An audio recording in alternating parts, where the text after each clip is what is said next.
Hi.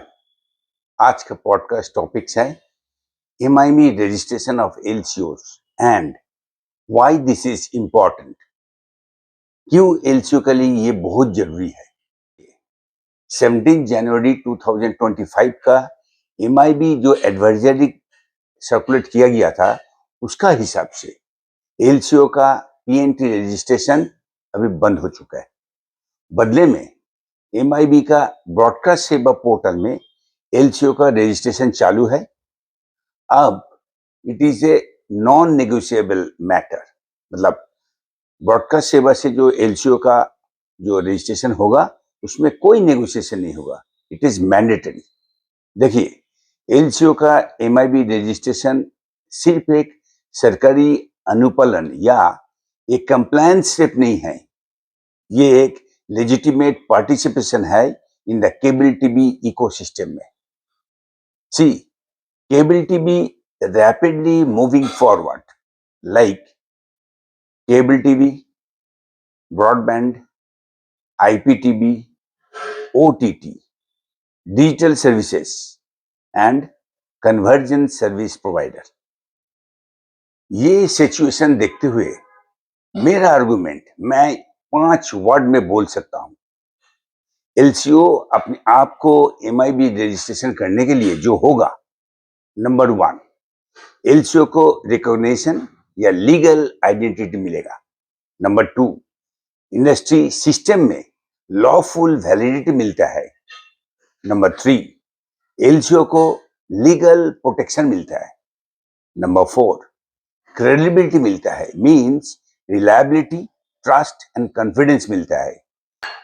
Number 5, future next phase of business में LCO को success achieve करने के लिए एक जरिया मिलता है।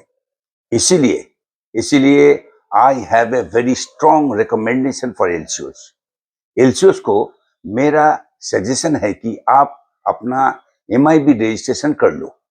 तभी कोई डिस्प्यूट्स आने का पहले, गवर्नमेंट इंस्पेक्शन या एमएसओ से कन्फ्लिक्ट ऑफ इंटरेस्ट होने से पहले, म्युनिसिपल या एडमिनिस्ट्रेटिव इशू खड़ा होने का पहले, या फ्यूचर में रेगुलेशन में कोई फर्दर कोई बदलाव आने से उसमें सब सुविधा एलसीओ को मिल सकता है। So it is better to act now. इसको अगर मैं एक लाइन में समराइज करे तो वो ऐसा है, MIB registration is not just a certificate to LCO. MIB registration LCO के लिए सिर्फ एक सर्टिफिकेट नहीं है, एक एलसीओ का रजिस्ट्रेशन आइडेंटिटी है for protection and transforming the LCO business in the future.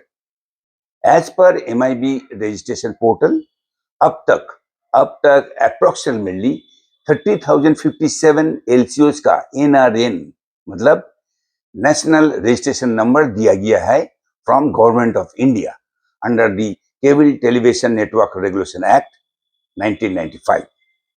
Now the question arises, what happen if LCO remain unregistered?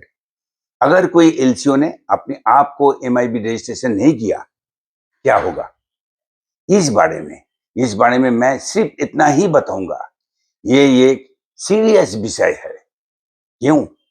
आप केबल टेलीविजन एक्ट का सेक्शन 3 पढ़ लीजिएगा।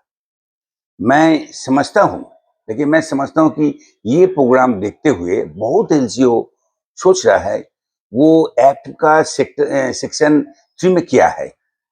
मैं पढ़ के सुनाता हूं आपको।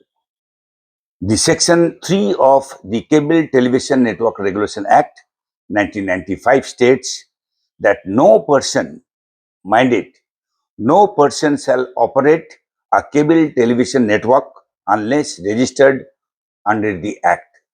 इसका मतलब क्या हुआ? अगर आपको धंधा करना है तो आपको एक्ट का ये जो इंग्लिश को जो सेंटेंस है ये आपको समझने पड़ेगा, जहां पे साफ बोला गया है बिना रजिस्ट्रेशन कोई भी आदमी केबल नेटवर्क बिजनेस कर नहीं सकता है।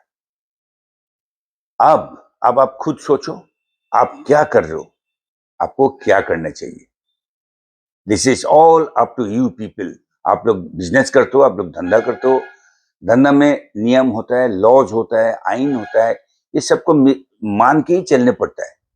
अगर आप इससे आंख मूड़ के रखोगे, एक न एक दिन इस लीगल जो इम्प्लीकेशन है सबके ऊपर आएगा, सबके ऊपर आता है। तो चॉइस इज योर्स। आप सोचो, आप समझो and do your business professionally, legally. आज इतना ही तक। इसी को चलते मैं अपना आज का प्रोग्राम खत्म कर रहा हूँ विथ अ रिक्वेस्ट। ये प्रोग्राम आप खुद देखो और प्रोग्राम को आगे बहुत ऑपरेटर का पास इसको काइंडली शेयर कर दीजिए, ताकि ऑपरेटर ये प्रोग्राम देखे, समझे एंड अपना बिजनेस को आगे लेके जाने के लिए जो भी करना चाहिए वो कर पाए। Thank you very much. Thank you for watching. See you next time.